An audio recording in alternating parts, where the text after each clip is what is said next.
परमात्मा पाप कर्म दंड को भी काट सकता है। अभी तक जिस भी संत व महापुरुष से मिले उन्होंने यही बताया कि पाप कर्म फल भोगने से ही समाप्त होगा। वो प्रभु कौन है जो पाप कर्म को काट देता है, वो काल के बंधन से छुड़वा देता है। उसका क्या नाम है, पूजा की विधि क्या है? कृपया अवश्य सुनिए जगत गुरु तत्वदर्शी संत रामपाल जी महाराज के अमृत वचन। आदरणीय गरीबदास साहिब जी ने कहा था, झांकी वे कबीर की नानक की तीवा, हरुआ सिखा का गल पड़ी कौन छुटावे था। देखिएगा इसको 40 पृष्ठ पर इसी प्राण संगली के अंदर स्पष्ट है। प्राण संगली भाग दूसरा प्रश्न नंबर 40 पर, जब अपने प्राण पिंड की जानी तब प्रगटी हुआ की वाणी। ओह, कहता जब मैंने अपने बारे में, अपने जीव के और शरीर के बारे में जानकारी हुई इस परम संत से, परमात्मा से, कहते जब यह हुआ की वाणी प्रकट हुई, वो तरह की। तो कहने का भाव ये है कि इस वाहे गुरु से तो केवल वर्क डन मिलता रहा और ये ग्लूकोज लगा गए थे नानक साहिब जी पूरे अपने अनुयायियों को। और ग्लूकोज से क्या होता है, रोग नहीं कटता, लेकिन शरीर खराब नहीं होता जब लग सर्जन नहीं आता। तो पुण्यात्मा अभी तक ये महापुरुष इस मानव समाज के ग्लूकोज लागे थे। ये कोई तो गीता के पाठ करण का ला दिए परमात्मा ने, कोई गुरु ग्रंथ साहिब की वाणी के पाठ पर लगा दिए, धर्म भंडारे शुरू करवा दिए। तो ये ग्लूकोज थे, ये यज्ञ जो है ग्लूकोज का काम करती है। और अब इस दास को भेज दिया सर्जन बना के। अब आपके जन्म मरण के रोग का पूरा ट्रीटमेंट इस दास के पास है। फिर सब के सब पार हो जाएंगे, चाहे पूरा विश्व नाम ले लियो। अपना आत्मा परमात्मा की असीम कृपा से आप जी को ये अनमोल वचन और अनमोल ग्रंथों के दर्शन हो रहे हैं, सुन रहे हो। इन्हीं सदग्रंथों को आप पढ़ा करते, लेकिन आप इसको समझ नहीं सकते। कहते हैं गुरु बिन काहू न पाया ज्ञाना, ज्यों थोथा बुझ छड़े मूड किसाना। गुरु बिन वेद पढ़े जो प्राणी, समझे ना सार रहे अज्ञानी। तो अभी तक आपके समक्ष है, इन महापुरुषों की वाणी को समझना किसी के बस की बात नहीं। एक और आपको दिखाते हैं कि नानक साहिब जी के साथ मर्दाना जी एक बार प्रहलाद जी के लोक में चले गए, जो यहाँ से लगभग लाखों किलोमीटर है। ये देखिएगा, ये वही प्राण संगली है गुरु नानक देव जी की। ये जन्म साखी है भाई बाला वाली, ये आपको पहले भी दिखाई थी। अब इसके आपको दिखाते हैं 272 पृष्ठ पे।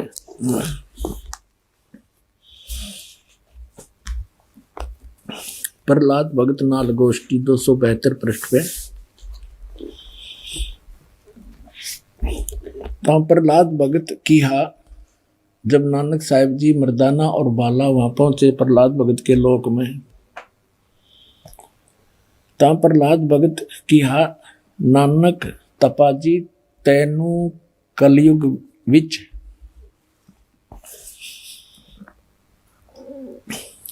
राम जी ने बड़ा भगत कीता है। अतः आपके संजोग, आपकी संगति से बहुतियां का उपकार होएगा। तेरी श्री राम ने वड्डी नदर खोली है, तेरा वड्डा प्रताप होएगा।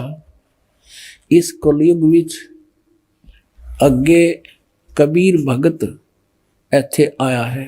अब देखो, बिना ज्ञान के भगवान को तो भगत कह रहा प्रहलाद जी, कबीर भगत इत्थे आया है, यहाँ पर आया है, अते जा आपको कर्ता ने आंदा है, यहाँ भेजा है। भा मर्दान ने आंदा है, ता मर्दान ने पूछिया, प्रहलाद भगत नू पूछिया, हे भगत जी तुसी भी वड्डे भगत हो अते तुम्हारे पीछे भी राम जी ने वड्डा चरित्र चलत दिखाया है, एक बहुत बड़ा यानी नरसिंह रूप धारण किया था। तेरी राम जी ने वड्डी नजर खोली है।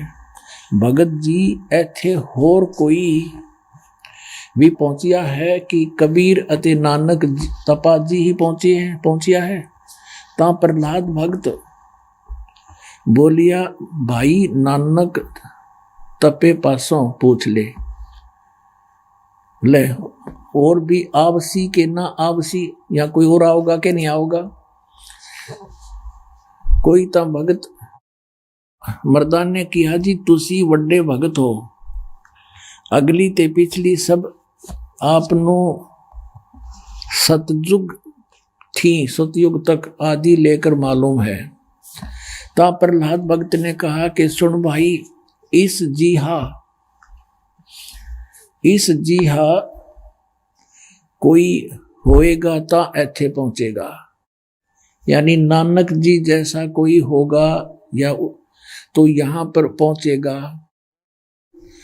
होरस दा ऐथे पहुंचण दा काम नहीं, होर आगे वड्डे वड्डे भगत होए हन अते होणगे, पर पहुंचिया कोई नहीं। ता फिर मर्दान ने पूछिया, जी ऊ कद होए सी और किते नेड़े जुग विच होसी, यानी वो कब होसी और को नेड़े तेड़े होगा या नजदीकी होसी। ता प्रहलाद भगत किया, सुन भाई कलयुग विच होएगा और जद नानक तपा सचखंड जावेगा ता उस तो पीछे ये लिखा 100 वर्ष वरे, यहाँ लिखना, यहाँ बोला था उसने सैकड़ों वर्ष के बाद, यहाँ इन्होंने वहां फिर 100 लिखना था, इसमें बस एक पर मात्रा होती 100 हो जाता, यहाँ पर 100 वर्ष, ये 100 वर्ष लिख दिया इन्होंने।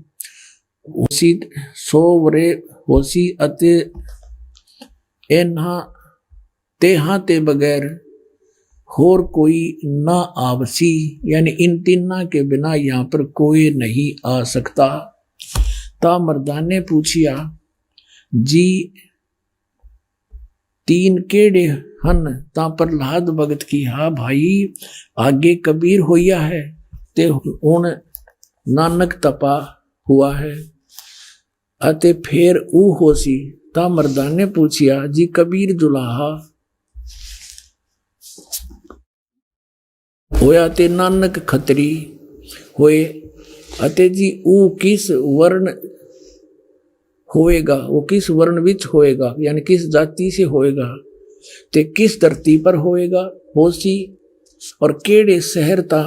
प्रहलाद भगत किहा, भाई पंजाब की धरती ते और वर्ण जाट जट वर्ण होगा, यानी जाट जाति में होगा, और शहर बटाले, यू बरवाले का बटाला लिख दिया ना, यू था बरवाले में उसी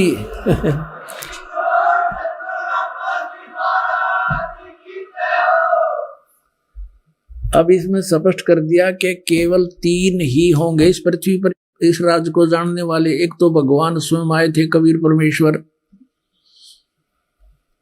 अब उनको तो कोई समझ नहीं सका, वो तो परमात्मा थे ही। फिर नानक साहिब जी को उन्होंने ये ज्ञान दिया, उन्होंने तो प्रहलाद भक्त ने स्पष्ट कर दिया कि वो कौन कौन यहाँ आएंगे, और ये भी स्पष्ट कर दिया कि वो जाट जाति में होगा। इन बटाला लिख दिया, वो बरवाला में, उसका जो प्रचारक क्षेत्र बरवाला होगा, ये बरवाला आपके समक्ष है। बाकी बटाला के अंदर कोई भी जाट संत नहीं हुआ जो नानक साहिब जी के गुण रहस्य को समझ सका हो। इति सिद्ध। बोलो सतगुरुदेव की जय हो। परम पिता परमात्मा पूर्ण ब्रह्म सर्व सृष्टि रचनहार कुल मालिक कबीर परमेश्वर जी हमें यहां आकर के एक विशेष याद दिलाते हैं जिसकी हमें भूल पड़ चुकी होती है। हम संसार को देखा देखी उन्हीं क्रियाओं को अंतिम मान लेते हैं जो हमारे दादे परदादे करते आ रहे थे। संतानों उत्पत्ति, उसके बाद उनकी परवरिश, विवाह कर दिया, फिर परमात्मा से दुआएं करते रहते हैं इनको संतान दे भगवान। उनको संतान भी हो जाती है तो फिर बेशक हमारी मृत्यु कर दे भगवान। और सोचा करते कि हमारा काम पूरा हुआ, हमने अपना फर्ज अदा कर दिया। तो अब सत्संग में आने से हमें ज्ञान हुआ कि जो इस मनुष्य जीवन से करना था वो तो स्टार्ट भी नहीं किया, वो तो प्रारंभ भी नहीं किया। यदि किया तो शास्त्र विरुद्ध किया। यदि कुछ पुण्य आत्माएं भक्ति करते भी हैं तो उनको सतमार्ग का ज्ञान नहीं, सतनाम का पता नहीं, उस 2 अक्षर के मंत्र का। और उस 2 अक्षर के मंत्र के बिना प्राणी का मोक्ष नहीं। सतनाम के बिना, इस 2 अक्षर के मंत्र और सार नाम के बगैर ये जीव कुछ भी भक्ति साधना करता रहे पर मोक्ष नहीं हो सकता। और मोक्ष के बिना फिर इसका यूज के क्या बताते हैं परमात्मा कि मान लीजिए आपने बहुत घना धन पुण्य कर लिया और शास्त्र विरुद्ध साधना भी करते रहे, वो यूजलेस होती है। आप जी ने कोई धर्म पुण्य किया, उसके कारण आप स्वर्ग चले गए, स्वर्ग के अंदर अपने पुण्यों को समाप्त करके फिर 84 लाख योनियों में भटकते रहे। तो पुण्यात्मा जब तक इसको सत साधना नहीं मिलती, तत्वदर्शी संत नहीं मिलते, तत्वदर्शी संत के बगैर सत साधना प्राप्त नहीं होती। तो तत्वदर्शी संत की भूमिका करने के लिए स्वयं परमेश्वर आते हैं सतलोक से चलकर, अपने सचखंड से, उस तीसरे मुक्ति धाम से, और यहाँ आकर के एक महात्मा का रूप धारण करते हैं, जिंदा महात्मा का। कलयुग में जिंदा महात्मा का रूप बनाते हैं और सतयुग त्रेता द्वापर में ऋषि का रूप बना कर आते हैं, क्योंकि उस समय ऋषियों की महिमा होती है और इस समय में साधु संत किसी भी वेशभूषा में होते हैं, उन्हीं को आदरणीय माना जाता है। एक धर्मदास नाम के श्रद्धालु थे, बहुत बड़े धनी व्यक्ति थे। इतने धनी व्यक्ति थे, बताते हैं उनके पूर्वज इतने पैसे वाले थे कि वहां के राजा पर जब कोई प्राकृतिक आपदाएं आ जाती थी, जैसे फ्लड आ जाती या अकाल गिर जाता, तो धर्मदास जी के पूर्वजों से, उनके दादा से, पिताजी से वहां के राजा लोग वित्तीय सहायता प्राप्त किया करते थे। अब कहने का भाव ये है दास का कि इतना पैसा जिसको हम सुख मानते हैं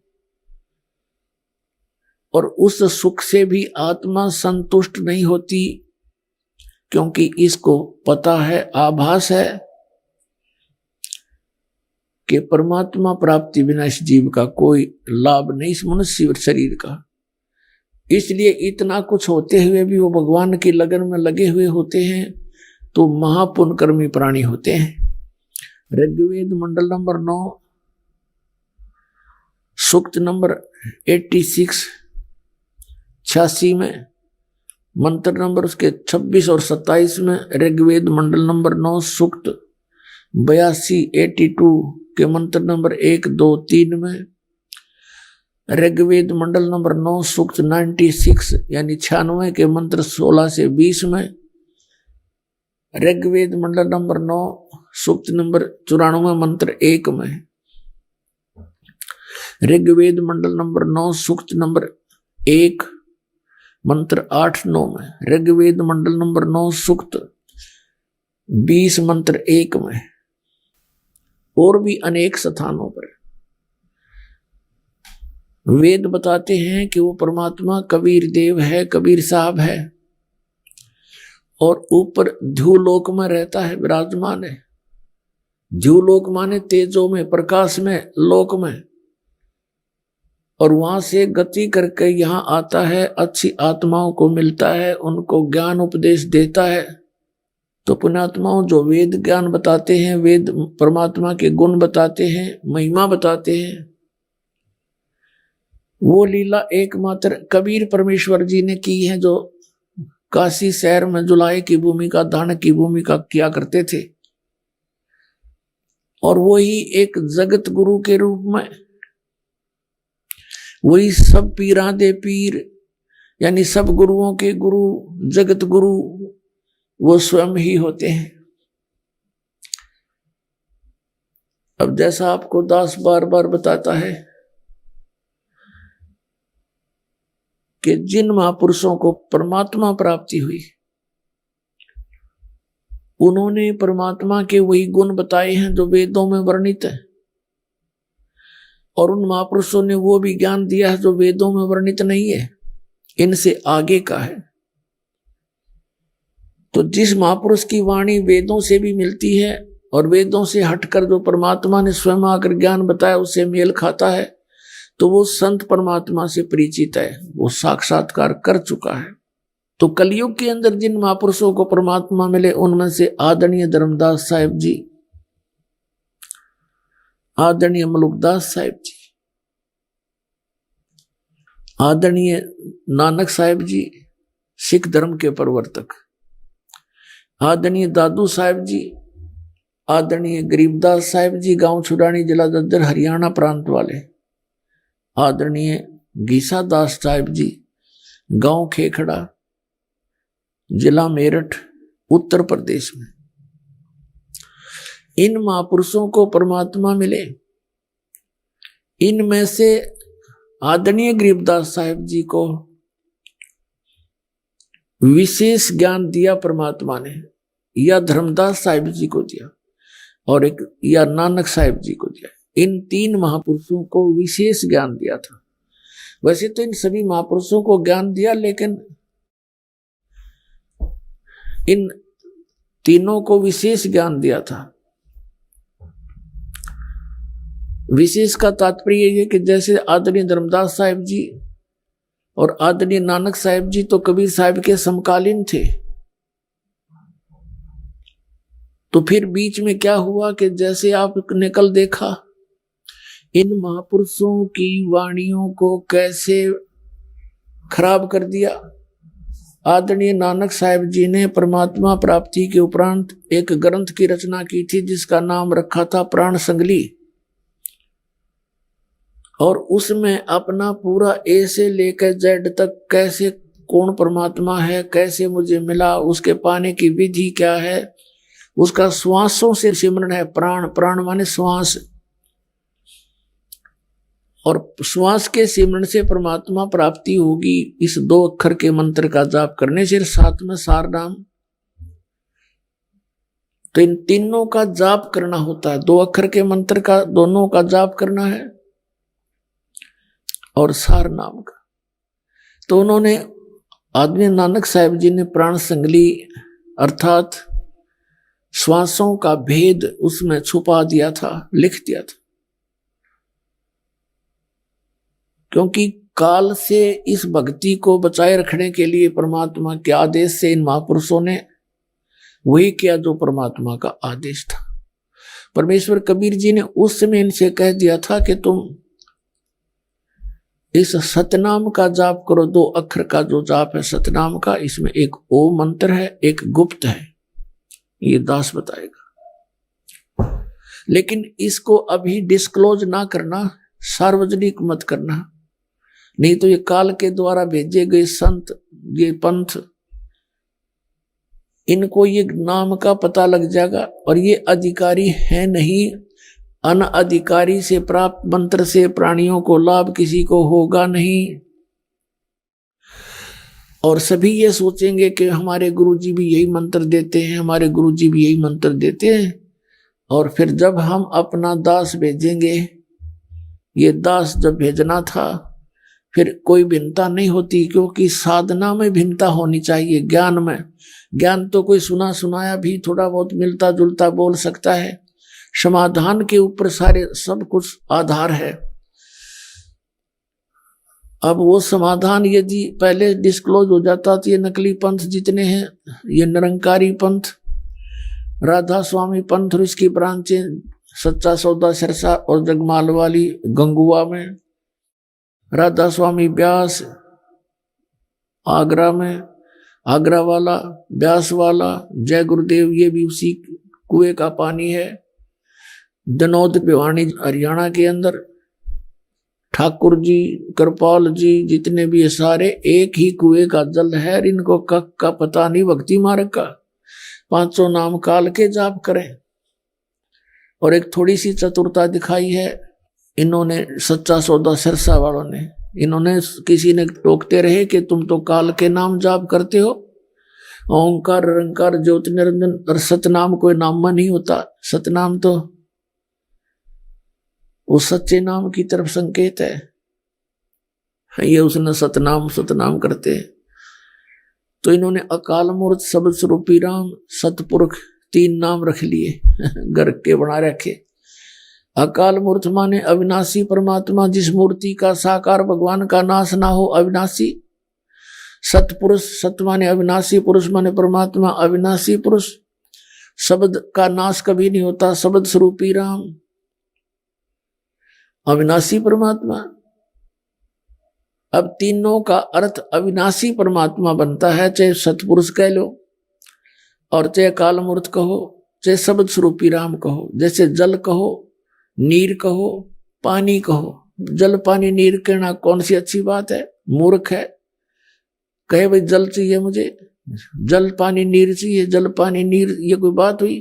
तो ये ऐसे कहने, इन मंत्र से कोई लाभ नहीं होगा। ये तो उपमात्मक नाम है परम पिता के। अब उस जिसके ये नाम है, जिसकी ये उपमा है, उसको तो हमने पाना है। जैसे जल पानी नीर करता रहे, तो जल को तो हमने प्राप्त करना है। उसकी विधि है, बोकी लगाई जाती है और उस बोकी को मिट्टी उसके बाहर निकालते हैं और खोदती रहती है, पाइप सी होती है, गोल सा यंत्र, और पाइप नीचे जाती रहती है, मिट्टी निकलती रहती है। तो पानी तक पहुंचाने का काम उस बोकी और पाइप का है।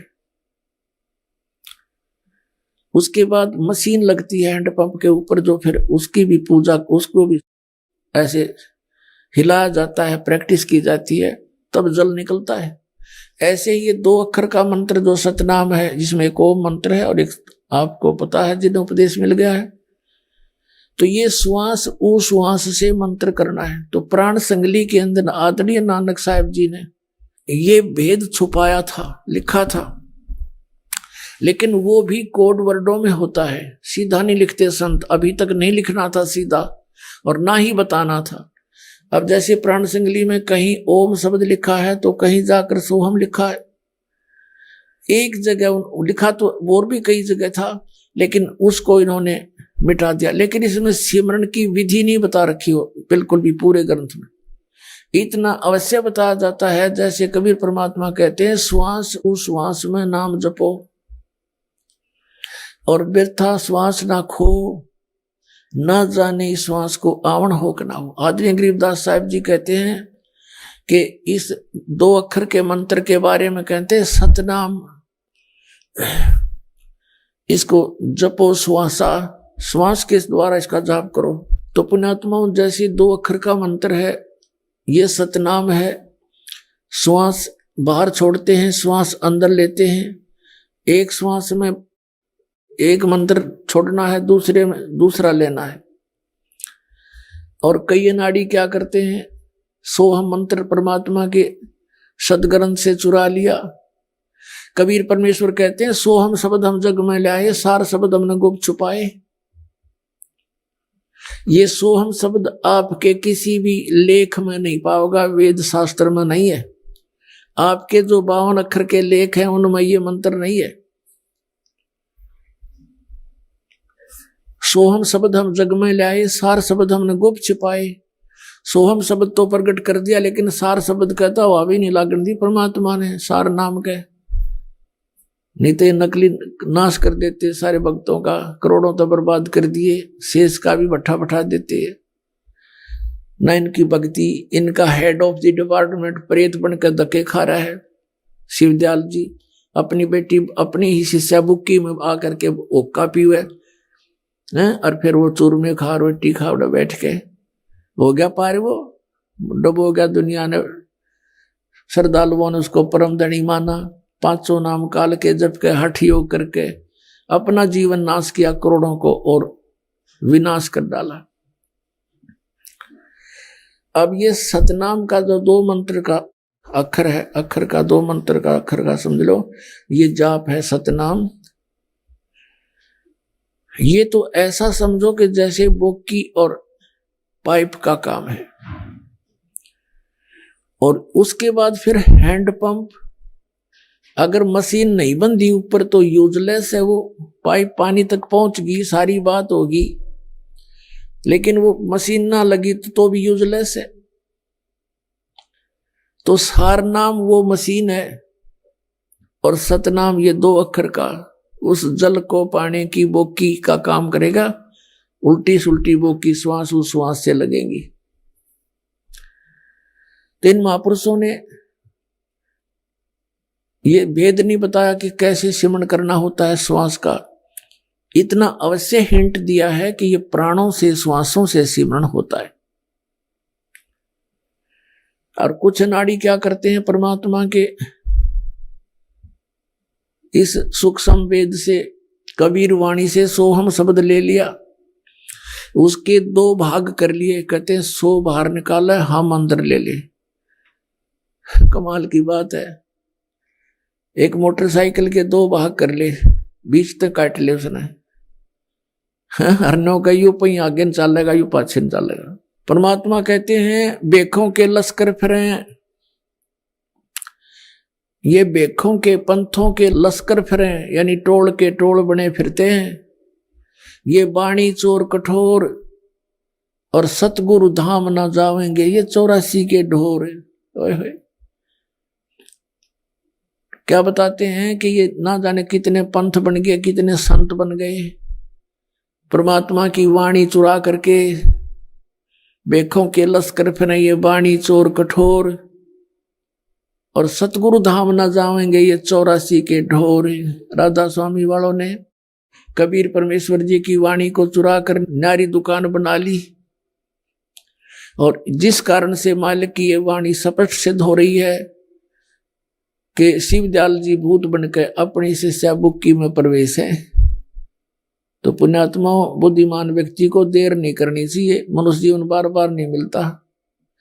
और इस दास के इस महापरोपकार के प्रयत्न को आलोचना मत गिनना, आपके लिए एक वरदान सिद्ध होगा। ये जब तक नकली और असली का आपके रूबरू नहीं कराया जाएगा, तब तक आपका भ्रम कैसे दूर होगा कि हमारे पास जो नोट है ये सचमुच नकली है या असली। अगर फिर भी आपका असली लगता है तो रखो, कोई दबाव नहीं किसी के ऊपर। तो सतनाम जो है ये आपको 2 अक्षर का दिया जाता है, फिर आदि नाम जिसे सार नाम कहते हैं वो ये दास आपको देगा और दे रहा है। अब ही देना था, इससे पहले इसकी भनक भी नहीं पड़न देनी थी किसी को। परमात्मा ने कहा धर्मदास मोरी लाख दुआई, ये सार नाम की तबार ना जाई।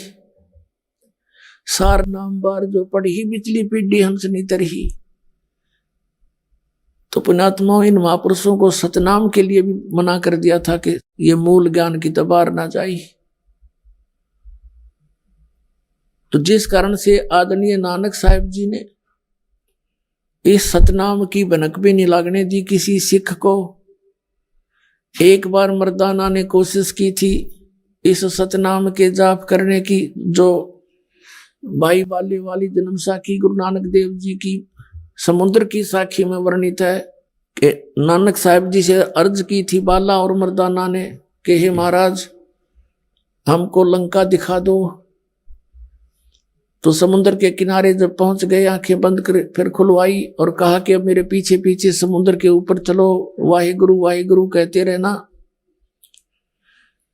आगे आगे नानक जी, श्री नानक देव जी, पीछे पीछे दोनों चेले बाला और मर्दाना चल रहे हैं। समुद्र के ऊपर जैसे पृथ्वी पर चला करते हैं, वो दोनों जने वाहिगुरु बोल रहे हैं, लेकिन नानक साहब जी इस 2 अक्षर के मंत्र का नाम उच्चारण करके जाप कर रहा है। अब मर्दाना ने देखा कि गुरुजी तो ओम सोम जपते जाते हैं, उसने भी यही 2 अक्षर का मंत्र शुरू कर दिया। तो समुद्र में डूबने लगा, गोते खाने लगा, मरने को हो गया।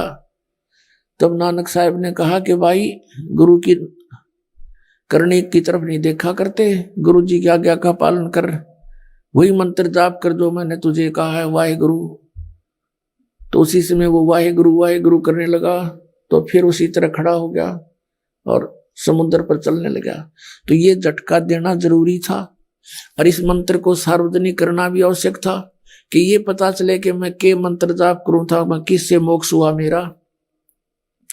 और परमात्मा का आदेश था कि आगे इसको दान नहीं करना। नानक साहब जी ने किसी को नहीं दिया ये मंत्र, स्वयं जाप किया।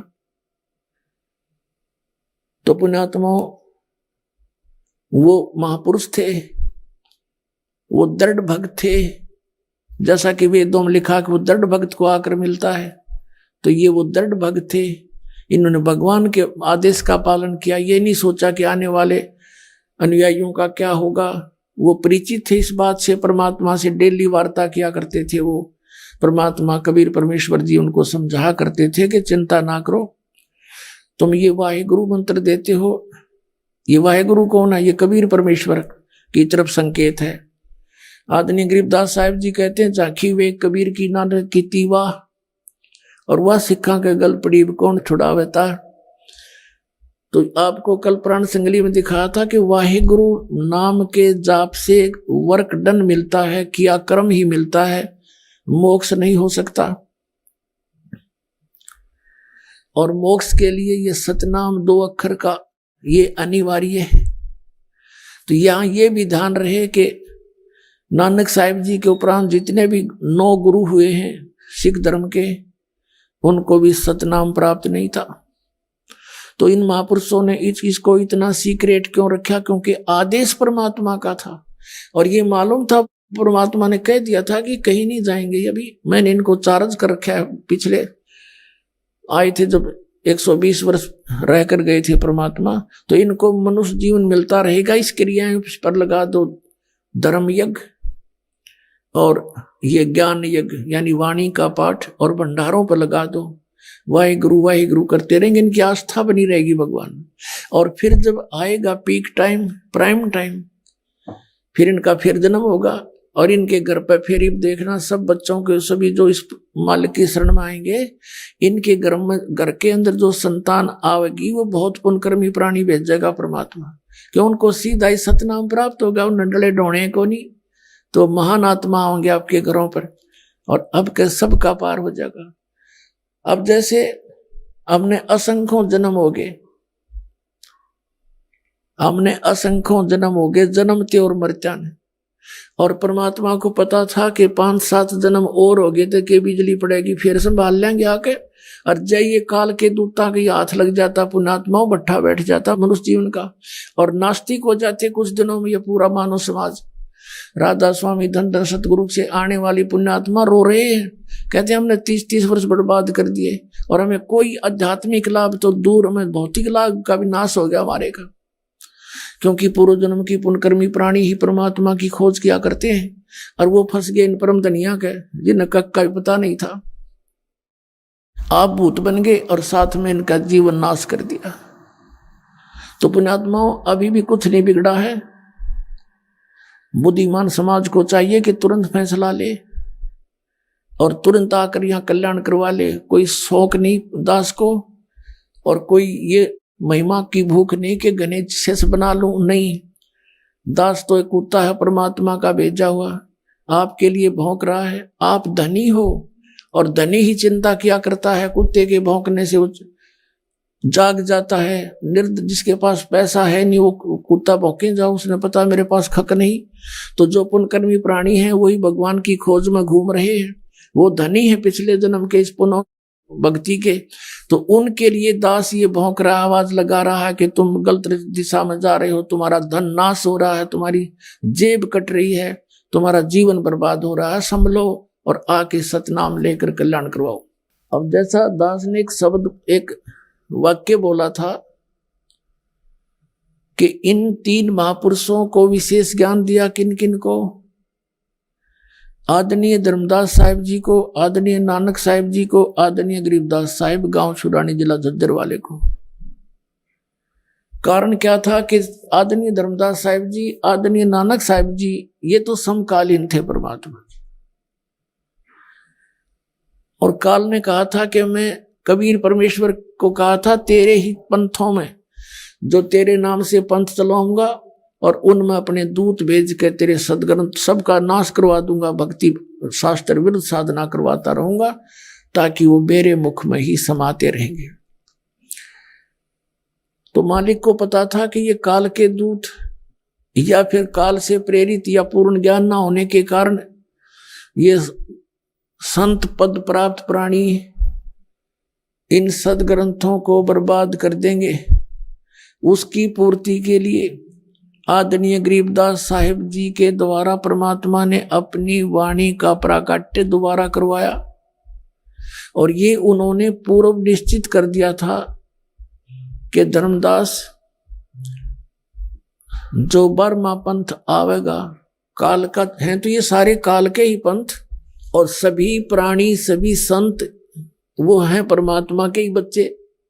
लेकिन यहाँ वो आते हैं अच्छे कर्म के लिए, करते हैं शुभ, मार्गदर्शन करूं, सबको रास्ता बताऊं, लेकिन उनको वो भ्रमित कर देता है, काल उनका दुरुपयोग कर लेता है। परमात्मा की अच्छी आत्माओं को जो गुरुपद प्राप्त करते हैं, बहुत अच्छी आत्माएं होती हैं, और तत्व ज्ञान के अभाव से फिर वो उनको स्वयं प्रयोग करके उन्हीं की शब्द शक्ति से जनता को भ्रमित करवा के उनके अनुयायी बनवा देता, बहुत ढेर सारे, और सब शास्त्र विरुद्ध साधना कर रहे होते। इसलिए परमात्मा ने कहा था कि फिर बर्म पंथ गरीबदास पंथ होगा, और बर्म पंथ में मेरी वाणी प्रकट हो जाएगी, मेरी महिमा मेरी यथार्थता फिर दोबारा प्रकट होएगी। बीच में जो गड़बड़ कर दी जाती है किसी भी कारण से, ये संत जन सोचते तो हैं हम अच्छा कर रहे हैं, लेकिन फिर भी इनसे गलती हो जाती है। उसकी पूर्ति करने के लिए परमात्मा ने आदरणीय गरीबदास साहिब जी को फिर विशेष ज्ञान दिया। विशेष ज्ञान दिया धर्मदास साहिब जी को, विशेष ज्ञान दिया नानक साहिब जी को, लेकिन वो ज्ञान आते आते यहाँ तक कुछ सीमित सा बन गया,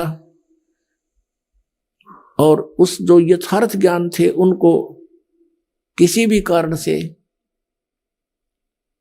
वो प्रकाश में नहीं लाया गया। इसका एक थोड़ा सा भेद उदाहरण देते हैं। जैसे आदरणीय नानक साहिब जी ने परमात्मा की महिमा, और जैसे जैसे उनके साथ घटना घटी, कौन परमात्मा मिले, कौन थे उनके गुरु, वो विशेषकर इस प्राण संगति में वर्णन कर दिया था। तो फिर उधर से एक घटना ऐसी मालिक ने रजा बख्शी थी कि मर्दाना ने 2 अक्षर का नाम जाप करना शुरू कर दिया था। वहां उसको झटका देना भी अनिवार्य था कि कहीं आने वाले समय में अन्य कोई इस मंत्र का जाप करता रहे, सार्वजनिक हो जावे और परमात्मा के आदेश की उल्लंघना हो जाएगी, मैं दोषी हो जाऊंगा। नानक साहिब जी ने सोचा था। फिर इसको, इस खजाने को रखना भी सुरक्षित आवश्यक था कि आने वाले समय में जब इस दास को भेजना था, अब ये समय था, तो यहां तक इस परमात्मा के इतिहास को जीवित भी रखना था। अब क्या किया, प्राण संगली के बारे में नानक साहिब जी ने क्या लिखा है उसको, उस ग्रंथ के बारे में, और फिर उसको गुरु ग्रंथ साहिब में शामिल नहीं किया गया। उसका कारण क्या था उसका कारण यही था कि इस प्राण संगली के अंदर पूरी डिटेल लिखी हुई थी। इस 2 अक्षर के मंत्र की रह रहकर लिखा हुआ था, बहुत बार लिखा हुआ था।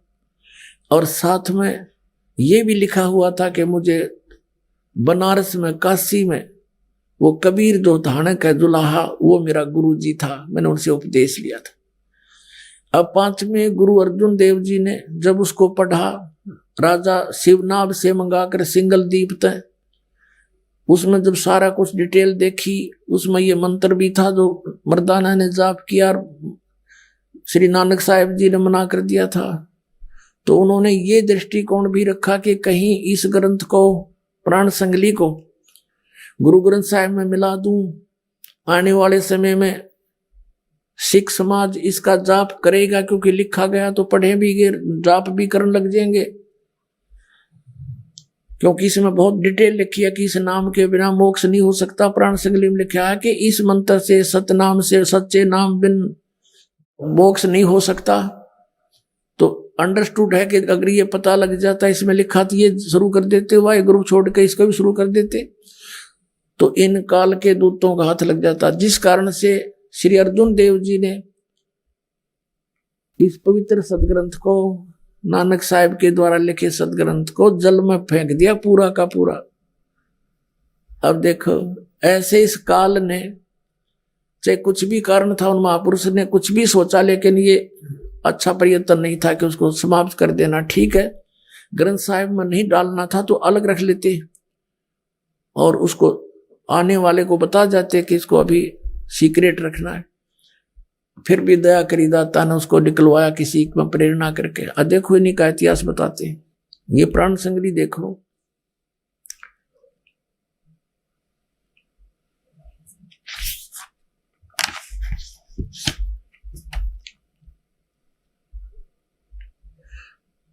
एक ओम सतगुरु प्रसादी। अब देखो यहां इसको समझने की बात है, ये एक का अर्थ वो गुप्त मंत्र है, ओम का, ये ओम स्पष्ट है, ये गुप्त रखा है। इनको इकट्ठा करने की, सार्वजनिक नहीं करना था। ये असली वो मंत्र हैं जो 2 अक्षर के दोनों मंत्र हैं, और ये सतगुरु से प्रसाद के रूप में मिले हैं, श्री नानक जी कहते हैं। प्राण संगली सटीपन प्रथम भाग, श्री गुरु नानक साहेब विरचित प्राणों का अपूर्व कवच, जो सूरत शब्द योग साधनमयी अमोघ तारों से रचा हुआ, काल कर्म माया कृत विघ्नों से गुरुमुखों का सुरक्षक का हितकारी, जिसका संत संपूर्ण सख जी ने इसको प्रेम प्रसाद रूप से अर्पण किया। इसके लिए जिसके मालिक वेलविडियर प्रेस इलाहाबाद ने अपने खर्चे से अपने यंत्रालय में प्रकाशित किया, ये यहां से छपा। अब इसमें क्या लिखा है, आवश्यक सूचना नामक शुरू में लेख है।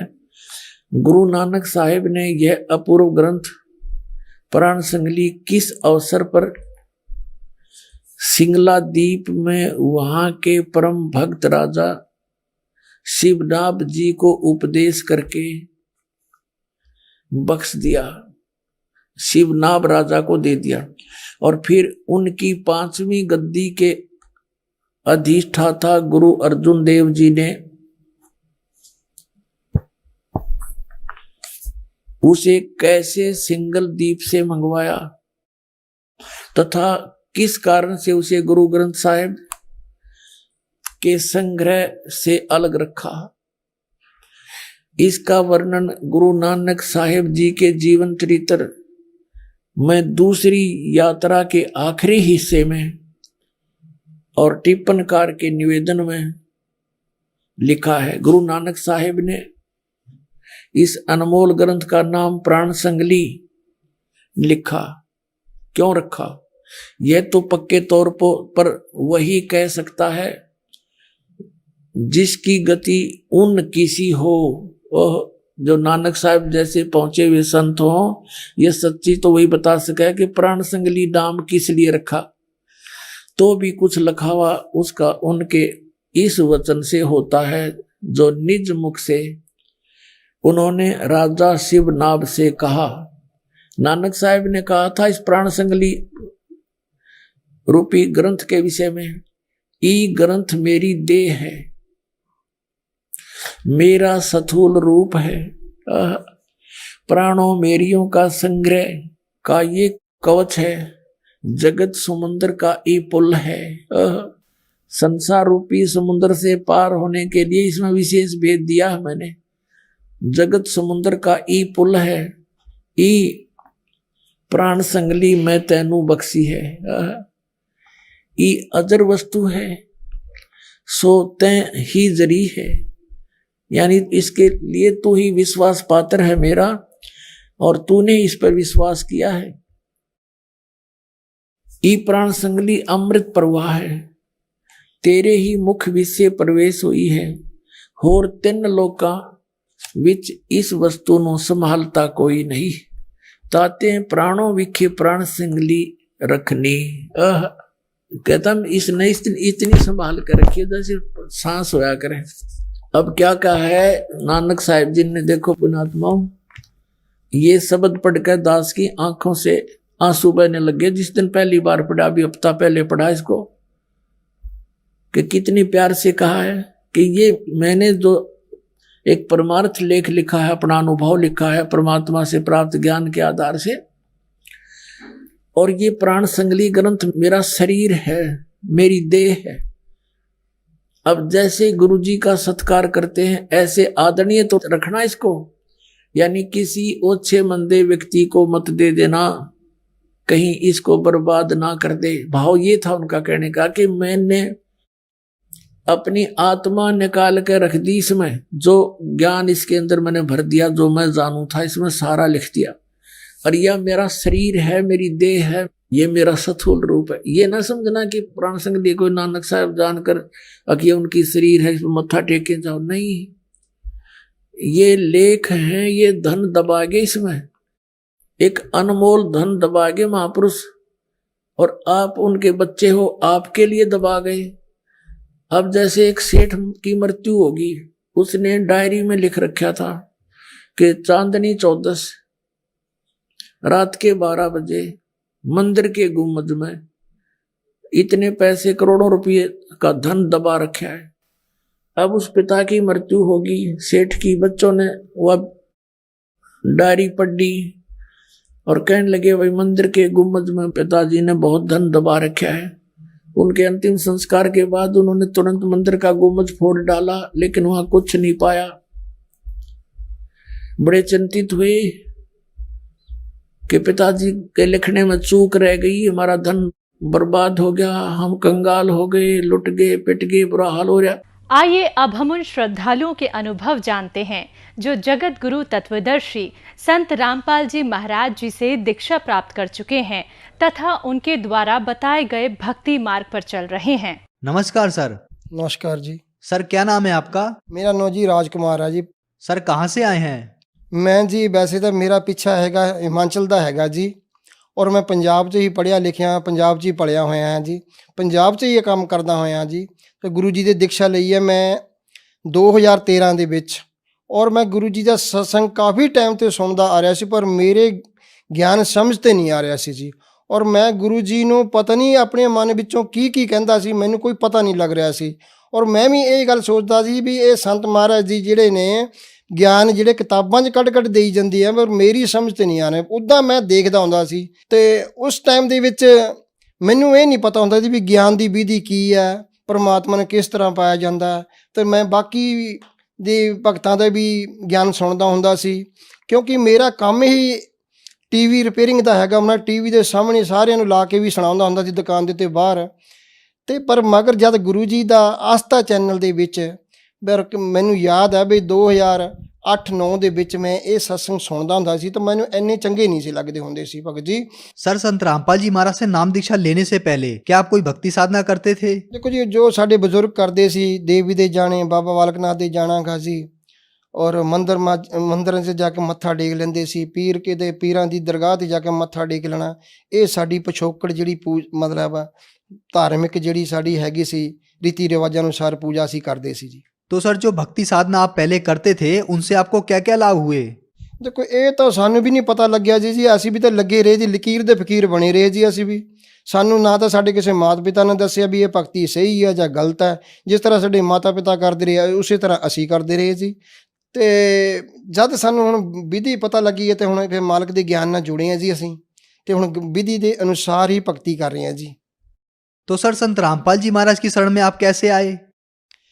ਸੰਤ ਰਾਮਪਾਲ ਜੀ ਮਹਾਰਾਜ ਇਸ ਤਰ੍ਹਾਂ ਆਏ ਆ ਜੀ। ਮੇਰੀ 2012 ਦੇ ਵਿੱਚ ਦੁਕਾਨ ਜੱਸੀਆਂ ਰੋਡ ਤੋਂ ਚੱਕੀ ਗਈ ਸੀ, ਤੇ ਮੈਂ ਆ ਕੇ 2012 ਦੇ ਵਿੱਚ ਘਰੇ ਆ ਕੇ ਦੁਕਾਨ ਆਪਣੇ ਬਣਾਈ ਸੀ। ਬਣਾਉਣ ਤੋਂ ਬਾਅਦ ਭਗਤ ਜੀ ਮੇਰੀ ਦੁਕਾਨ ਦੇ ਆ ਕੇ ਕੋਈ ਕੰਮ ਕੁਮ ਨਹੀਂ ਹੁੰਦਾ ਸੀ। ਮੈਂ ਆਪਣੇ ਟੀਵੀ ਲਾ ਕੇ ਆਪੇ ਗੁਰੂ ਜੀ ਦਾ ਗਿਆਨ ਸੁਣਦਾ ਰਹਿੰਦਾ ਸੀ। ਪਰ ਜਦ ਮੈਂ 6 ਮਹੀਨੇ ਲਗਾਤਾਰ ਗੁਰੂ ਜੀ ਦਾ ਗਿਆਨ ਸੁਣਿਆ ਨਾ, ਜਦ ਮੈਨੂੰ ਸਮਝ ਆਇਆ ਤਾਂ ਮੈਂ ਰੋਲੀ ਪਾਈ ਵੀ ਇਹ ਸੰਤ ਮਹਾਰਾਜ ਜੀ ਕੁਛ ਹਟ ਕੇ ਗਿਆਨ ਦੱਸ ਰਹੇ ਨੇ ਸਾਰਿਆਂ ਨੂੰ।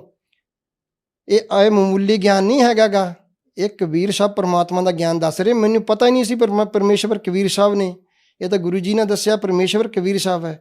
ਫਿਰ ਮੈਂ ਨੱਠ ਕੇ ਮਤਲਬ ਜਾਣੀ ਕਿ ਇਹ ਦਿਲ ਵਿੱਚ ਸੋਚ ਕੇ ਗਿਆ ਵੀ ਮੈਂ ਜਾ ਕੇ ਸਤਲੁਕ ਆਸ਼ਰਮ ਬਰਵਾਲਾ ਦੇਖ ਕੇ ਆਵਾਂ ਔਰ ਨਾਮਦਾਨ ਲੈ ਕੇ ਆਵਾਂ। तो सर संत रामपाल जी महाराज की शरण में आने के बाद आपको क्या क्या लाभ हुए? ਲਾਭ ਇੱਦਾਂ ਹੈ ਜੀ, ਲਾਭ ਮੈਨੂੰ ਪਰਮਾਤਮਾ ਦੀ ਆਣ ਦੀ ਇੱਕ ਤਾਂ ਮੇਰਾ ਸਭ ਤੋਂ ਪਹਿਲਾਂ ਇਹ ਲਾਭ ਹੈ ਜੀ ਵੀ ਮੈਨੂੰ ਭਗਤੀ ਮਿਲੀ ਹੈ ਜੀ। ਸਭ ਤੋਂ ਵੱਡਾ ਮੈਨੂੰ ਲਾਭ ਇਹ ਹੈ ਜੀ ਮੈਨੂੰ ਭਗਤੀ ਮਿਲ ਗਈ। ਨਹੀਂ ਤਾਂ ਮੈਨੂੰ ਗੀਤਾ, ਬਾਈਬਲ, ਕੁਰਾਨ ਸ਼ਰੀਫ, ਗੁਰੂ ਗ੍ਰੰਥ ਸਾਹਿਬ ਬਾਰੇ ਕੋਈ ਵੀ ਨੌਲੇਜ ਨਹੀਂ ਸੀ। ਮੈਨੂੰ ਪਤਾ ਹੀ ਨਹੀਂ ਸੀ ਹੁੰਦਾ ਜੀ ਵੀ ਇਹਨਾਂ 'ਚ ਲਿਖਿਆ ਕੀ ਹੈਗਾ। ਔਰ ਦੂਸਰਾ ਲਾਭ ਮੈਨੂੰ ਇਹ ਮਿਲਿਆਗਾ, ਮੇਰੇ ਪਿਤਾ ਜੀ ਬਿਮਾਰ ਰਹਿੰਦੇ ਸੀ ਬਹੁਤ ਜ਼ਿਆਦਾ, ਔਰ 2017 ਦੀ 12ਵੇਂ ਮਹੀਨੇ ਦੀ ਮੇਰੇ ਪਿਤਾ ਜੀ ਬਾਹਰ ਮਾਲਾ ਫੇਰਦੇ ਪਏ ਸੀ ਦੁਕਾਨ 'ਤੇ। ਉਹਨਾਂ ਨੇ ਇੱਕਦਮ ਝਟਕਾ ਆਇਆ, ਉਹ ਹੱਥ ਪੈਰ ਉਹਨਾਂ ਦੇ ਕੰਮ ਕਰਨੇ ਛੱਡ ਗਏ। ਅਤੇ ਮੇਰੇ ਬੇਟੇ ਨੇ ਮੈਨੂੰ ਦੱਸਿਆ ਵੀ ਡੈਡੀ ਵੀ ਬਾਬਾ ਜੀ ਨੂੰ ਆਹ ਗੱਲ ਹੋ ਗਈ ਆ। ਤਾਂ ਮੈਂ ਕਿਹਾ ਵੀ ਮੈਨੂੰ ਤਾਂ ਪਤਾ ਨਹੀਂ, ਮੈਂ ਤਾਂ ਘਰੇ ਬੈਠਾ। ਉਹ ਕਹਿੰਦੇ ਇਹ ਗੱਲ, ਉਹਨਾਂ ਨੇ ਚੱਕ ਕੇ ਮੋਟਰਸਾਈਕਲ 'ਤੇ ਲੈ ਗਿਆ ਅਤੇ ਡਾਕਟਰ ਸਾਹਿਬ ਕਹਿਣ ਲੱਗੇ, ਉਹਨਾਂ ਨੂੰ ਜਾ ਕੇ ਦਿਖਾਇਆ। ਕਹਿਣ ਤੋਂ ਬਾਅਦ ਡਾਕਟਰ ਸਾਹਿਬ ਨੇ ਦਵਾਈ ਦਿੱਤੀ ਅਤੇ ਉਹਨਾਂ ਨੂੰ ਪੁੱਛਿਆ ਵੀ ਇਹਨਾਂ ਨੂੰ ਕੀ ਗੱਲਬਾਤ ਹੋ ਗਈ ਹੈ। ਤਾਂ ਡਾਕਟਰ ਸਾਹਿਬ ਕਹਿਣ ਲੱਗੇ ਆ ਵੀ ਇਹਨਾਂ ਦੀ ਕੋਈ ਨਾ ਮਾਈਂਡ ਦੀ ਨਸ ਬਲਾਕ ਹੋ ਗਈ ਹੈ ਅੰਦਰੋਂ, ਵੀ ਤੁਸੀਂ ਇਹਨਾਂ ਦੇ ਚੈੱਕਅਪ ਕਰਾਓ। ਜਿਸ ਵਕਤ ਮੇਰੇ ਡੈਡੀ ਰਿਟਾਇਰਮੈਂਟ ਫੌਜੀ ਹੈਗੇ ਆ, ਉਹਨਾਂ ਦਾ ਚੈੱਕਅਪ ਵੀ ਮਿਲਟਰੀ ਦੇ ਵਿੱਚ ਹੀ ਹੁੰਦਾ ਗਾ। ਅਤੇ ਚੈੱਕਅਪ ਕਰਾਉਣ ਵੇਲੇ ਜਿਸ ਵੇਲੇ ਗਿਆ ਡਾਕਟਰ ਨੇ ਵੀ ਉਹਨਾਂ ਨੇ ਦੇਖਿਆ, ਉਹਨਾਂ ਨੇ ਵੀ ਹਾਂ ਭਰੀ ਆ ਵੀ ਹਾਂ ਹੋ ਸਕਦਾ ਵੀ ਓਪਰੇਟ ਦੀ ਨੌਬਤ ਵੀ ਆ ਜਾਵੇ। ਔਰ ਉਹਨਾਂ ਨੇ ਕਿਹਾ ਵੀ ਥੋੜ੍ਹੇ ਦਿਨ ਤੁਸੀਂ ਦਵਾਈ ਖਾਓ, ਦੇਖੋ ਵੀ ਇਹ ਨਸ ਖੁੱਲ੍ਹਦੀ ਜਾਂ ਨਹੀਂ ਖੁੱਲ੍ਹਦੀ ਹੈ। ਅਤੇ ਇੱਧਰ ਅਸੀਂ ਬੰਦੀ ਛੋੜ ਸਤਿਗੁਰੂ ਰਾਮਪਾਲ ਜੀ ਮਹਾਰਾਜ ਜੀ ਅੱਗੇ ਵੀ ਪ੍ਰਾਰਥਨਾ ਲਾਈ ਸੀ ਵੀ ਇਹ ਮਾਲਿਕ ਵੀ ਦਾਸ ਨੂੰ ਇਹ ਗੱਲਬਾਤ ਹੋ ਗਈ ਆ। ਤਾਂ ਪਰਮਾਤਮਾ ਨੇ ਸਾਨੂੰ ਚੌਥੇ ਦਿਨ ਹੀ ਇਹ ਰਿਜ਼ਲਟ ਦੇ ਦਿੱਤਾ। ਤਾਂ ਡਾਕਟਰ ਸਾਹਿਬ ਕਹਿੰਦੇ ਵੀ ਕੌਣ ਕਹਿ ਰਿਹਾ ਗਾ ਵੀ ਓਪਰੇਟ ਹੋਣੇ ਵਾਲਾ ਗਾ? ਕੋਈ ਵੀ ਨਹੀਂ ਕਿਹਾ। ਅਸੀਂ ਕਿਹਾ ਜੀ ਤੁਹਾਡੀ ਤਾਂ ਰਿਪੋਰਟ ਕੀਤੀ ਹੋਈ ਹੈ। ਕਹਿੰਦੇ ਨਹੀਂ ਕੋਈ ਨਹੀਂ ਹੋਣੇ ਆਇਆ ਓਪਰੇਟ, ਤੁਸੀਂ ਦਵਾਈ ਲਓ, ਤੁਸੀਂ ਠੀਕ ਹੈ। ਕਹਿੰਦੇ ਕੋਈ ਓਪਰੇਟ ਦੀ ਨੌਬਤ ਨਹੀਂ ਆ। ਹੁਣ ਥੋੜ੍ਹੇ ਅੱਜ ਕੱਲ੍ਹ ਦੀ ਹੀ ਨੌਬਤ ਹੈ। ਮੇਰੀ ਬੇਟੀ ਕੱਲ੍ਹ ਸਵੇਰੇ ਮਤਲਬ ਸ਼ਾਮੀ 6 ਵਜੇ ਮੈਂ ਦੁਕਾਨ 'ਤੇ ਬਿਲਕੁਲ ਸਹੀ ਕੰਮ ਛੱਡ ਕੇ ਗਿਆ, ਉਹਦੀ ਮੰਮੀ ਵੀ ਨਾਲ ਦੁਕਾਨ 'ਤੇ ਬੈਠੀ ਸੀ। ਅਤੇ ਸ਼ਾਮ ਨੂੰ ਜਦੋਂ 6:30 ਵਜੇ ਹੋਏ ਨੇ, ਇੱਕਦਮ ਹੀ ਅਚਾਨਕ ਹੀ ਉਹਦੇ ਹੱਥ ਪੈਰ ਮੁੜ ਗਏ ਨੇ, ਕੋਈ ਪਤਾ ਨਹੀਂ ਲੱਗਿਆ ਕੀ ਗੱਲ। ਉਹ ਵੀ ਮੇਰੇ ਬੇਟੇ ਨੇ ਮੈਨੂੰ ਬਾਹਰ ਬੈਠੇ ਹੋਏ ਦੁਕਾਨ ਦੱਸਿਆ ਵੀ ਡੈਡੀ ਘਰੇ ਕੁਛ ਹੋਇਆ। ਮੈਂ ਕਿਹਾ ਜੀ ਮੈਨੂੰ ਤਾਂ ਪਤਾ ਨਹੀਂ ਹੈ। ਜਦ ਮੈਂ ਘਰੇ ਆ ਕੇ ਦੇਖਿਆ ਤਾਂ ਮੇਰੀ ਬੇਟੀ ਮੰਜੇ 'ਤੇ ਲੰਮੀ ਪਈ ਹੈ, ਇੱਕ ਮੁਰਦਾ ਟਾਈਪ 'ਤੇ, ਇੰਨੀ ਉੱਚੀ ਖਿੱਚ ਕੇ ਸਾਹ ਲਵੇ ਵੀ ਮੈਨੂੰ ਖੁਦ ਨੂੰ ਯਕੀਨ ਨਹੀਂ ਹੋ ਰਿਹਾ ਵੀ ਮੇਰੀ ਬੇਟੀ ਨੂੰ ਕੀ ਗੱਲਬਾਤ ਹੋ ਗਈ ਹੈ। ਮੈਂ ਤਾਂ ਆਪ ਹੈਰਾਨ ਪਰੇਸ਼ਾਨ ਵੀ ਮੇਰੀ ਬੱਚੀ ਇੱਕਦਮ ਸਹੀ ਸਲਾਮਤ, ਕੋਈ ਦੁੱਖ ਤਕਲੀਫ ਨਹੀਂ ਇਹਨੂੰ, ਵੀ ਇੱਕਦਮ ਕੀ ਗੱਲ ਹੋ ਗਈ ਹੈ। ਮੈਨੂੰ ਕੋਈ ਸੁੱਝਿਆ ਨਹੀਂ। ਪਰ ਮੈਂ ਮਾਲਿਕ ਅੱਗੇ ਪ੍ਰਾਰਥਨਾ ਕੀਤੀ, ਇਹ ਬੰਦੀ ਛੋੜ ਵੀ ਸਾਡਾ ਹੁਣ ਇਸ ਜੱਗ ਵਿੱਚ ਕੋਈ ਵੀ ਹੈ ਨਹੀਂ ਤੇਤੋਂ ਸਿਵਾਏ, ਮੇਰਾ ਇਸ ਜੱਗ ਵਿੱਚ ਕੋਈ ਵੀ ਹੈ ਨਹੀਂ, ਨਾ ਰਿਸ਼ਤੇਦਾਰ, ਨਾ ਭੈਣ, ਨਾ ਭਰਾ। ਜੇ ਤੇਰੇ ਦਾਸ ਨੂੰ ਅੱਜ ਲਾਜ ਲੱਗ ਗਈ ਤਾਂ ਮੈਂ ਤੇਰੇ ਗੁਣਾਂ ਦਾ ਗਾਨ ਕਦੇ ਵੀ ਗੁਣਗਾਨ ਨਹੀਂ ਕਰ ਸਕਦਾ ਬਾਹਰ ਜਾ ਕੇ, ਕਿਉਂਕਿ ਮੈਂ ਇੱਕ ਤਣ ਕੇ ਤੇਰੇ ਗੁਣਾਂ ਦੀ ਮਹਿਮਾ ਦੇ ਬਖਾਨ ਕਰਦਾ ਵੀ ਬੰਦੀ ਛੋੜ ਮੁਰਦੇ ਨੂੰ ਜਿੰਦਾ ਕਰ ਦਿੰਦੇ। ਜੇ ਅੱਜ ਤੇਰੇ ਭਗਤ ਨਾ, ਪਰ ਮੇਰੇ ਛੋਟੇ ਬਣੋਈ ਸਾਹਿਬ ਆਏ, ਉਹਨਾਂ ਨੇ ਡੰਡਾ ਬਹੁਤ ਪ੍ਰਣਾਮ ਕਰਾਇਆ ਮੇਰੀ ਬੇਟੀ ਨੂੰ ਜਲ ਪਿਲਾਇਆ, ਸਾਰਿਆਂ ਨੇ ਮੰਗਲਾਚਰਨ ਕੀਤੀ, ਗੁਰੂ ਜੀ ਦੇ ਸਿਮਰਨ ਕੀਤੇ, ਪ੍ਰਾਰਥਨਾ ਲਾਈ। ਪ੍ਰਾਰਥਨਾ ਲਾਉਣ ਤੋਂ ਬਾਅਦ ਸਾਡੇ ਬਨੋਈ ਸਾਹਿਬ ਕਹਿੰਦੇ ਆ ਵੀ ਚਲੋ ਡਾਕਟਰ ਕੋਲ ਲੈ ਕੇ ਚੱਲਦੇ ਆ। ਮੈਂ ਕਿਹਾ ਚਲੋ ਜੀ ਠੀਕ ਆ ਜੀ। ਉਸ ਵੇਲੇ ਐਂਬੂਲੈਂਸ ਅਸੀਂ ਕਪੂਰ ਹਸਪੀਟਲ ਤੋਂ ਸਾਨੂੰ ਜਵਾਬ ਮਿਲ ਗਿਆ ਸੀ ਵੀ ਇਹਨੂੰ ਤੁਸੀਂ ਦਯਾਨੰਦ ਲੈ ਜਾਓ। ਦਯਾਨੰਦ ਲੈ ਜਾਣ ਤੋਂ ਬਾਅਦ ਅਸੀਂ ਐਂਬੂਲੈਂਸ 'ਚ ਪਾ ਕੇ ਜਿਸ ਵੇਲੇ ਲੜਕੀ ਲੈ ਗਏ ਤਾਂ ਉਸ ਵੇਲੇ ਲੜਕੀ ਨੇ ਮੈਨੂੰ ਵਿੱਚ ਕਿਹਾ ਵੀ ਡੈਡੀ ਤੁਸੀਂ ਮੈਨੂੰ ਬਚਾ ਸਕਦੇ ਹੋ। ਮੈਂ ਕਿਹਾ ਨਹੀਂ ਬੇਟਾ, ਮੈਂ ਨਹੀਂ ਬਚਾ ਸਕਦਾ। ਜੇ ਬਚਾ ਸਕਦੇ ਗੁਰੂ ਸੰਤ ਰਾਮਪਾਲ ਜੀ ਮਹਾਰਾਜ ਬਚਾ ਸਕਦੇ ਆ। ਕਬੀਰ ਪਰਮੇਸ਼ਵਰ ਹੈ, ਉਹ ਤਾਂ ਮੁਰਦੇ ਨੂੰ ਜਿੰਦਾ ਕਰ ਦਿੰਦੇ ਨੇ। ਆਪਾਂ ਨੂੰ ਕੀ ਐਡੀ ਘਬਰਾਉਣ ਦੀ ਜ਼ਰੂਰਤ ਪਈ ਆ। ਫਿਰ ਵੀ ਅਸੀਂ ਪਰਮਾਤਮਾ ਦਾ ਸਿਮਰਨ ਕਰਦੇ। ਜਦੋਂ ਹਸਪੀਟਲ ਪਹੁੰਚੇ, ਸਟੇਜ 'ਤੇ ਪਾਇਆ, ਉਹਨਾਂ ਨੇ ਸਾਰਾ ਟ੍ਰੀਟਮੈਂਟ ਪੁੱਛਿਆ ਜੀ, ਸਾਰੀਆਂ ਪਿਛਲੀਆਂ ਰਿਪੋਰਟਾਂ ਵੀ ਦਿਖਾ ਦਿੱਤੀਆਂ। ਦਿਖਾਉਣ ਤੋਂ ਬਾਅਦ ਉਹਨਾਂ ਨੇ ਸਾਨੂੰ 8:30 ਵਜੇ ਦਵਾਈ ਦੇ ਕੇ ਉਹਨਾਂ ਨੇ ਕਿਹਾ ਵੀ ਕੋਈ ਕਿਸੇ ਪ੍ਰਕਾਰ ਦੀ ਘਬਰਾਉਣ ਦੀ ਲੋੜ ਨਹੀਂ ਹੈਗੀ ਆ, ਕਿਉਂਕਿ ਅਸੀਂ ਗੁਰੂ ਜੀ ਦੇ ਅੱਗੇ ਪ੍ਰਾਰਥਨਾ ਲਾਈ ਹੋਈ ਸੀ ਵੀ ਹੇ ਬੰਦੀ ਛੋੜ, ਜੇ ਤੁਹਾਡੇ ਭਗਤਾਂ ਨਾਲ ਇਹ ਕੰਮ ਹੋਣ ਲੱਗ ਪਏ ਫਿਰ ਤੁਹਾਡੀ ਮਹਿਮਾ ਨੂੰ ਕੌਣ ਮੰਨੇਗਾ ਮਾਲਕ। ਤੁਸੀਂ ਤਾਂ ਸਭ ਨੂੰ ਤਾਰਨ ਹਾਰੇ ਆ ਮਾਲਕ। ਅਸੀਂ ਤਾਂ ਤੁਹਾਡੇ ਬੱਚੇ ਹਾਂ ਦਾਸ। ਅਸੀਂ ਗਲਤੀ ਵੀ ਹੋ ਗਈ ਹੋਵੇ ਦਾਤਾ, ਅਸੀਂ ਤੁਸ਼ ਬੁੱਧੀ ਜੀਵ ਜਾਣ ਕੇ ਮਾਫ ਕਰ ਦਿਓ ਬੰਦੀ ਛੋੜ। ਇੰਨੀ ਗੱਲ ਮਾਲਕ ਦੀ ਅਸੀਂ ਜਿਸਲੇ ਹਸਪੀਟਲ ਦੇ ਵਿੱਚ ਆਪਸ 'ਚ ਕਰ ਰਹੇ ਸੀ ਤਾਂ ਬੇਟੀ ਮੇਰੀ ਕਹਿੰਦੀ ਮੈਨੂੰ ਘਰ ਨੂੰ ਲੈ ਚੱਲੋ ਡੈਡੀ, ਮੈਂ ਹਸਪੀਟਲ ਦਾਖਲ ਨਹੀਂ ਹੋਣਾ। ਮੈਨੂੰ ਗੁਰੂ ਜੀ ਆ ਗਏ, ਮੇਰੇ ਪ੍ਰਾਣ ਵਾਪਸ ਕਰਤੇ ਪ੍ਰਮਾਤਮਾ ਨੇ ਆ ਕੇ।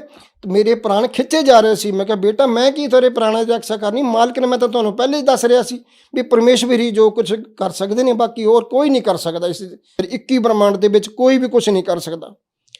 ਚਲੋ ਸ਼ਾਮ ਨੂੰ ਅਸੀਂ ਜਿਸਲੇ ਅਸੀਂ ਵਾਪਸ ਆਪਣੀ ਬੇਟੀ ਲੈ ਕੇ ਘਰੇ ਆਏ ਹਾਂ। ਅੱਜ ਮੇਰੀ ਬੇਟੀ ਬਿਲਕੁਲ ਮੇਰੇ ਨਾਲ ਇਸ ਵੇਲੇ ਬਾਹਰ ਹੈਗੀ ਆ, ਖੜੀ ਹੋਈ ਹੈ, 9/9 ਹੈ ਜੀ। ਬਾਕੀ ਬੰਦੀ ਛੋੜ ਪਰਮਾਤਮਾ ਦੇ ਅੱਗੇ ਇਹੀ ਮੇਰੀ ਅਰਦਾਸ ਹੈ, ਬੰਦੀ ਛੋੜ ਆਪਣੇ ਭਗਤਾਂ ਦੇ ਉੱਤੇ ਐਸੇ ਤਰ੍ਹਾਂ ਮਿਹਰ ਭਰਿਆ ਹੱਥ ਰੱਖਿਓ ਮਾਲਿਕ, ਮਿਹਰ ਭਰਿਆ ਹੱਥ ਰੱਖਿਓ, ਕਿਉਂਕਿ ਅਸੀਂ ਮਾਲਿਕ ਤੇਰੇ ਬੱਚੇ ਹਾਂ। ਬੱਚਿਆਂ ਕੋਲ ਕਈ ਪ੍ਰਕਾਰ ਦੀਆਂ ਨੇਕਾਂ ਹੀ ਗਲਤੀਆਂ ਹੋ ਜਾਂਦੀਆਂ। ਇਹ ਬੰਦੀ ਛੋੜ ਤੁਸੀਂ सब नू माफ करने वाले है, सब नू माफ करने बंदी छोड़। आपने बताया कि आपको संत रामपाल जी महाराज की शरण में आने के बाद बहुत लाभ प्राप्त हुए, आपकी बेटी को जीवन दान मिला, तो आप श्रद्धालुओं को क्या संदेश देना चाहेंगे?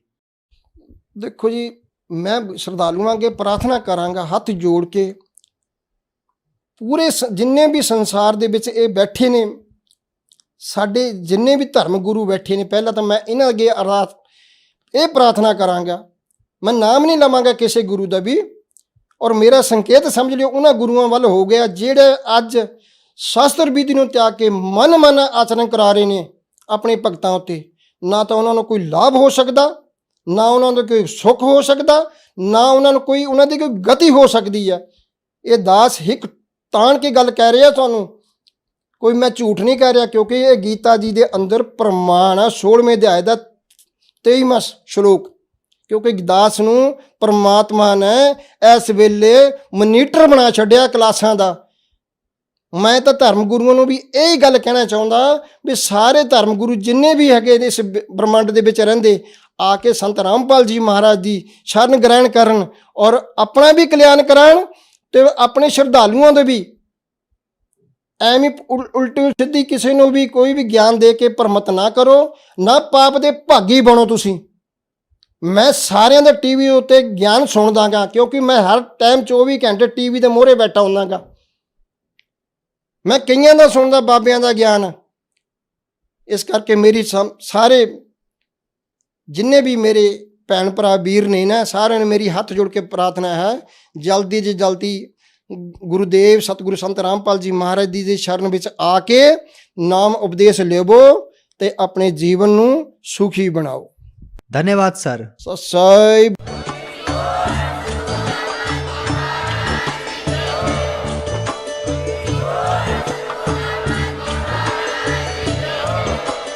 आप सुन रहे थे जगत गुरु तत्वदर्शी संत रामपाल जी महाराज जी के मंगल प्रवचन। अधिक जानकारी के लिए विजिट कीजिए हमारी वेबसाइट www.jagatgururampalji.org।